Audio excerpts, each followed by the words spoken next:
सिद्ध्यर्थम् सभास्तम्भसमुद्भवम्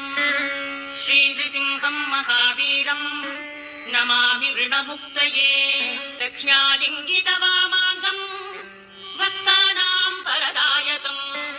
श्रीनृसिंहम् महावीरम् नमामि ऋणमुक्तये आर्द्रमालाधरम् शङ्खचक्राब्जायुधधारिणम्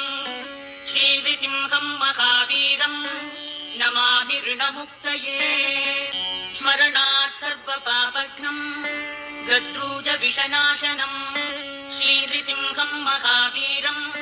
नमामि ऋणमुक्तये सिंहनादेन महता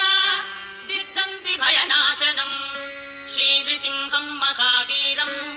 नमामि ऋणमुक्तये प्रह्लादवरदम् श्रीशम् दैत्येश्वरविदारिणम्